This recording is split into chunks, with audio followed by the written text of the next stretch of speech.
આગળનો પ્રશ્ન છે કે અમુકવાર જે લોકસભાનું ડિઝોલ્યુશન થતું હોય એનું વિઘટન થઈ જતું હોય તો ત્યાર પછી અમુક પ્રકારના બિલ જે છે એ લેપ્સ થઈ જતા હોય, અમુક પ્રકારના બિલ જે છે એ પણ ગાયબ થઈ જતા હોય, મતલબ કે એ રદ થઈ જતા હોય. તો કયા બિલ લેપ્સ થાય, કયા બિલ રદ થાય અને કયા બિલ રદ ન થાય, આની ઉપર વારંવાર પ્રશ્ન પૂછાતા હોય છે. જીપીએસસીએ પણ વારંવાર આની ઉપર પ્રશ્ન જે છે એ પૂછેલા છે.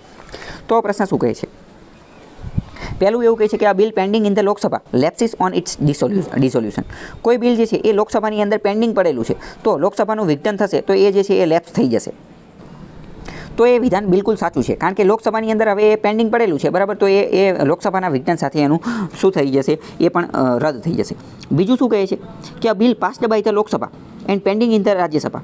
લોકસભાએ કોઈ બિલ જે છે એ પાસ કરેલું છે અને રાજ્યસભામાં એ બિલ પેન્ડિંગ પડેલું છે તો આ પણ લોકસભાના વિઘટન સાથે ડિઝોલ્યુશન થશે સાથે આ બિલ પણ રદ થઈ જશે. તો એ વાત પણ સાચી છે.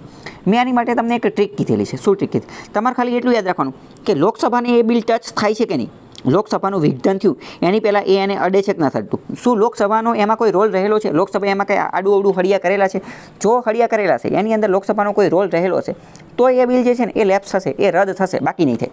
ફોર એક્ઝામ્પલ સમજો કે આ બિલ પાસ્ડ બાય લોકસભા, લોકસભાએ કોઈ એક બિલ પાસ કર્યું અને હવે રાજ્યસભામાં પેન્ડિંગ પડ્યું છે તો એ રદ થઈ જશે. કેમ? કારણ કે તમે સમજો, ફોર એક્ઝામ્પલ અત્યારે સરકાર છે, બરાબર. અત્યારે એક સરકાર ચાલી રહી છે, એબીસી સરકાર ચાલી રહી છે, બરાબર. એબીસી સરકાર એણે કોઈ એક બિલ પાસ કર્યું, અને હવે માની લો કે બીજી વાર ચૂંટણી થઈ અને આ સરકાર જે છે આ સરકાર એ તો જતી રહી, એ તો પડી ભાંગી અને હવે બીજી નવી સરકાર આવી. તો હવે નવી સરકાર જે આવી, બરાબર, તો આ જૂની સરકારે જે બિલ પાસ કરેલું એ રાખશે કે નહીં રાખે? તો એ ન જ રાખે ને, કારણ કે હવે આ જે બિલ જોયું એ તો જૂની સરકારનું હતું, જૂની સરકાર જ જતી રહી, તો આ બિલ કેવું થઈ જશે? લેપ્સ થઈ જશે. કેમ? કારણ કે રાજ્યસભામાં પેન્ડિંગ છે એટલે, બરાબર. અહીંયા તમે થોડુંક વિચારો, કોમન સેન્સ, લોજિક લગાવો તો તમને ખ્યાલ આવી જાય કે ભાઈ જે લોકસભાએ એ બિલ પાસ કર્યું છે એ લોકસભાનું જ હવે અસ્તિત્વ નથી, તો પછી એ બિલ ક્યાંથી રહે? એ બિલ કેવું થઈ જાય? લેપ્સ થઈ જાય. તો બીજું જે છે એ રીતે આવશે, બરાબર. ત્રીજું શું કહે છે કે એવું બિલ કે જેના અંતર્ગત રાષ્ટ્રપતિએ જોઈન્ટ સિટિંગનું આયોજન કરી દીધેલું છે, નોટિફાઈ કરી દીધેલી છે. રાષ્ટ્રપતિએ કીધેલું છે કે આ ફલાણું XYZ નામનું બિલ છે, 17મા નંબરનું બિલ છે, એની માટે આપણે જે છે એ જોઈન્ટ સેશન, સંયુક્ત બેઠકનું આયોજન કરીશું. તો આવું બિલ હશે ને, આ બિલ ક્યારેય પણ લેપ્સ થશે નહીં. આવું બિલ શું થશે? એ ક્યારેય પણ લેપ્સ થશે નહીં. જો રાષ્ટ્રપતિએ કોઈ બિલ માટે પહેલાંથી જોઈન્ટ સેશનનું આયોજન કરેલું છે, જોઈન્ટ સેશન માટેની ડેટ, તારીખ જે છે એ મંજૂર કરેલી છે, તો આવું બિલ લેપ્સ થતું નથી. બીજું અહીંયા હું તમને સાથે સાથે એક બીજો પોઈન્ટ પણ આપી દઉં.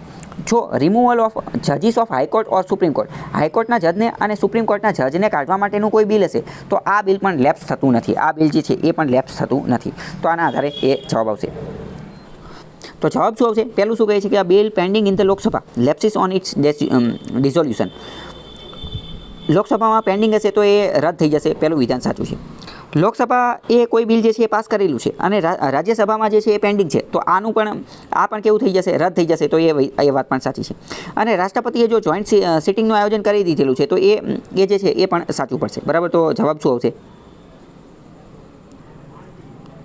સોરી, જવાબ જે છે એ 1 અને 2 આવશે. પહેલું અને બીજું એ બે જ સાચા પડશે, ત્રીજું ખોટું પડશે. કેમ? કારણ કે આમાં તો શું કહે છે કે રાષ્ટ્રપતિએ જો એ જોઈન્ટ સિટિંગ જે છે એને સમન કરી દીધી છે, એને બોલાવી દીધેલી છે, તેમ છતાં પણ એ લેપ્સ થઈ જશે. જ્યારે હકીકતમાં એ લેપ્સ થશે નહીં.